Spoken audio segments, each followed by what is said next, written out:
السلام علیکم ورحمۃ اللہ وبرکاتہ۔ معزز سامعین، اللہ رب العزت کا بہت بڑا احسان و کرم ہے کہ اللہ تعالیٰ نے ہم تمام کو مسلمان گھرانے میں پیدا فرمایا ہے۔ یہ اللہ کا بہت بڑا احسان ہے جس کو ہم شمار نہیں کر سکتے۔ دوستو، اس وقت میں مسلمانوں کے حالات بہت خراب ہیں اور مسلمانوں کے اوپر ظلم و تشدد کیا جا رہا ہے۔ یہ تمام چیزیں آپ کو معلوم ہیں۔ معلوم ہونے کے باوجود ہم غلطی کیا کر رہے ہیں؟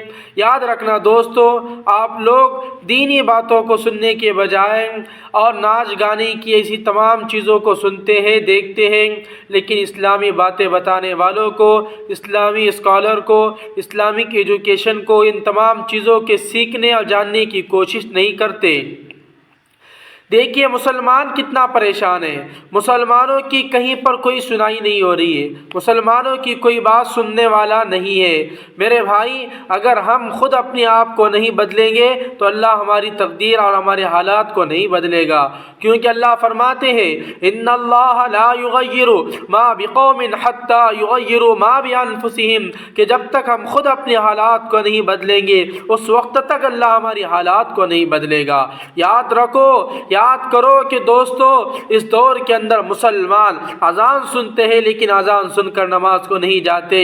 اس دور کے مسلمانوں کا یہ حال ہے کہ اس دور کے مسلمان نماز کے لیے 5 وقت میں مؤذن حی علی الصلاۃ کہہ کر پکارتا ہے، سننے کے باوجود نماز کو نہیں جاتے۔ اللہ کے نبی کا ارشاد ہے، اللہ کے نبی فرماتے ہیں کہ جو شخص نماز نہیں پڑھتا اس کا اسلام میں کوئی حصہ نہیں ہے۔ اب سوچو تو صحیح، اللہ کے نبی کتنی بڑی سخت وعید فرماتے ہیں، من ترک الصلاۃ متعمدا فقد کفر، جس نے جان بوجھ کر نماز کو چھوڑا گویا کہ اس نے کفر کیا۔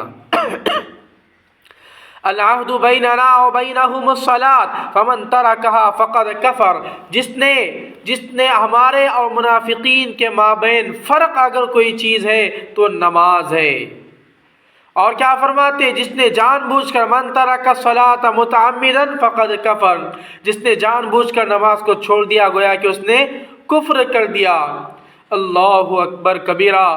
دیکھیے اس واقعے کی طرف، عمر بن خطاب رضی اللہ تعالی عنہ کا آخری وقت ہے، موت کی شدت میں ہے، پریشان حال ہے، کیونکہ اس ملعون نے ایک پیٹ میں حملہ کیا تھا جس کی وجہ سے خون جاری رہتا تھا۔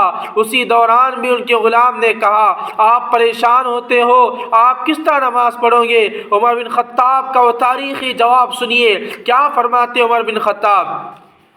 جب تک اس عمر بن خطاب کی جان کے اندر روح باقی ہے، سانس باقی ہے، تب تک میں نماز کو نہیں چھوڑوں گا، کیونکہ میرے نبی کا فرمان ہے جو نماز کو چھوڑ دے، جو نماز کو نہیں پڑھتا، اس کا اسلام میں کوئی حصہ نہیں ہے۔ میں تمام چیزیں برداشت کر سکتا ہوں لیکن نماز کو چھوڑنا برداشت نہیں کر سکتا۔ آج کیا حال ہے؟ مسلمان کیا کر رہے ہیں؟ دوستو، کیا اس دور کے مسلمان واقعی میں نماز پڑھ رہے ہیں یا نہیں پڑھ رہے؟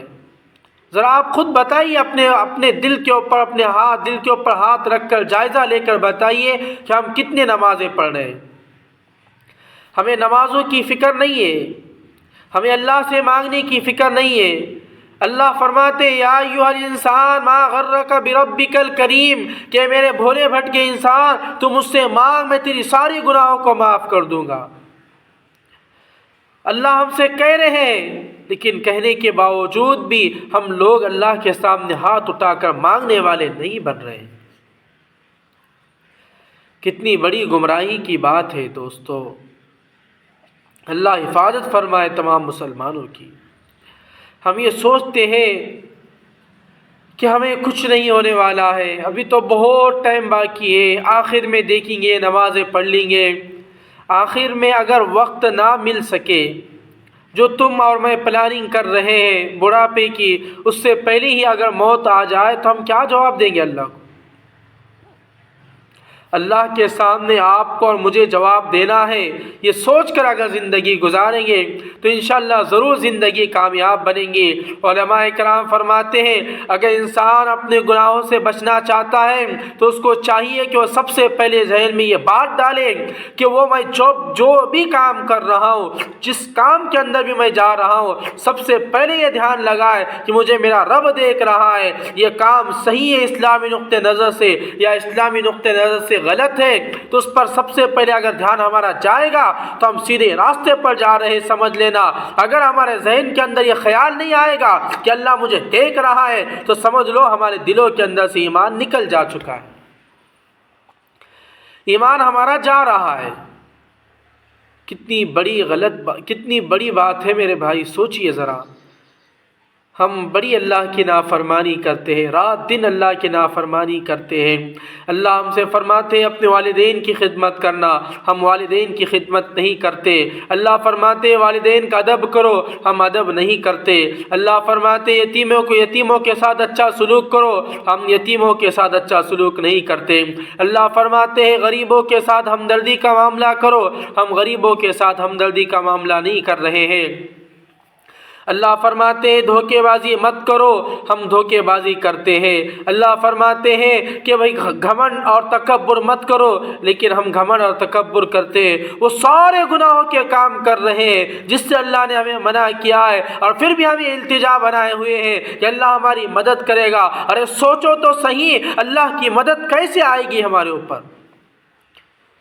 ہم کون سا ایسا کام نہیں ہے جو نہیں کر رہے؟ ہمارے اگر گناہوں کی لسٹ دیکھی جائے اور ہمارے نیکیوں کی لسٹ دیکھی جائے تو آپ خود جائزہ لگا لو کہ ہم نیکی کے کام کتنا کر رہے ہیں اور گناہوں کے کام کتنے کر رہے ہیں۔ ہم حد سے زیادہ گناہوں کی طرف جا چکے ہیں، رات دن گناہ کر رہے ہیں۔ دوستو یاد رکھو یہ دنیا ہے اور اس دنیا کو چھوڑ کر ہمیں اور آپ کو جانا ہے۔ ہر ایک یہ دنیا چھوڑ کر جانے والا ہے، لیکن جانے سے پہلے اپنی آخرت کی فکر کر جائیں گے تو ہی کامیابی ہے۔ اگر ہم اپنی آخرت کی فکر نہیں کریں گے تو سمجھ لو نہ دنیا میں ہمارا کوئی فائدہ ہے، نہ آخرت میں کوئی فائدہ ہے، بلکہ نہ ہمیں دنیا ملی نہ آخرت ملی، کچھ بھی نہیں ملا، ہم برباد ہو گئے۔ میرے بھائی ہر ایک کو یہ دنیا چھوڑ کر جانا ہے، جانے سے پہلے اپنی آخرت کی فکر کرو، اپنے ایمان کی حفاظت کرو۔ بس میں اپنی بات کو اسی پر ختم کرتا ہوں کہ اللہ تعالیٰ سارے مسلمانوں کو ہدایت سے نوازے اور مجھے بھی ہدایت سے نوازے، ہم تمام کو اللہ تعالیٰ جائز تمناؤں کو قبول فرمائے۔